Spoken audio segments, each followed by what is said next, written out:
Trade ചെയ്യുന്ന എല്ലാവർക്കും വളരെയധികം ഇമ്പോർട്ടൻ്റ് ആയിട്ടുള്ള ആഴ്ചയാണ് വരാനിരിക്കുന്നത്. 3 പ്രധാന ഹൈ ഇമ്പാക്റ്റ് ഇവൻറ്റ്സ് ഉണ്ട്. ഇൻഫ്ലേഷൻ എക്സ്പെക്റ്റേഷനിൽ നല്ല ചേഞ്ച് വരാം.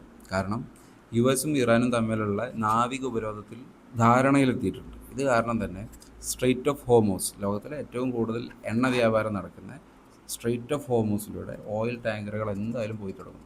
ഓയിലിൻ്റെ പ്രൈസിൽ നല്ല ചേഞ്ച് വരും. ഇൻഫ്ലേഷനിൽ അതുപോലെ തന്നെ നല്ല ചേഞ്ച് വരും. ഇൻഫ്ലേഷനിൽ ചേഞ്ച് വന്നു കഴിഞ്ഞാൽ US ഡോളറിലും ഗോൾഡിലും നല്ല മാറ്റം വരും. രണ്ടാമതായിട്ട് personal income, consumer spending and durable goods order and PCE price index. ഇത്തരം ഹൈ ഇമ്പാക്റ്റ് ഡാറ്റകളാണ് US മാർക്കറ്റിൽ നിന്ന് പുറത്തു വരാനുള്ളത്. ഇതിൽ തന്നെ PCE പ്രൈസ് ഇൻഡെക്സ് വളരെയധികം ഇമ്പോർട്ടൻ്റ് ആണ്. PCE പ്രൈസ് ഇൻഡെക്സ് ഉയരുന്നതിനനുസരിച്ച് ഗോൾഡിന് നെഗറ്റീവായിട്ടും PCE പ്രൈസ് ഇൻഡെക്സ് താഴ്ന്നതിനനുസരിച്ച് ഗോൾഡിന് പോസിറ്റീവായിട്ടും ഇമ്പാക്ട് ചെയ്യും. മൂന്നാമതായിട്ട് PMI റിപ്പോർട്ടുകളാണ്. America, India, Germany, Japan, UK ഇത്തരം രാജ്യങ്ങളുടെ ബിസിനസ്സിൻ്റെ വളർച്ച സ്ട്രോങ് ആണോ വീക്ക് ആണോ എന്നും കാണിക്കുന്ന റിപ്പോർട്ടാണ് PMI റിപ്പോർട്ട്. PMI വീക്ക് ആണെങ്കിൽ ഗോൾഡ് പോലെയുള്ള സേഫ് ഹേവൻ അസറ്റ്സിൻ്റെ ഡിമാൻഡ് വർദ്ധിക്കും. സ്ട്രോങ് ആണെങ്കിൽ നേരെ ഓപ്പോസിറ്റ് സംഭവിക്കും.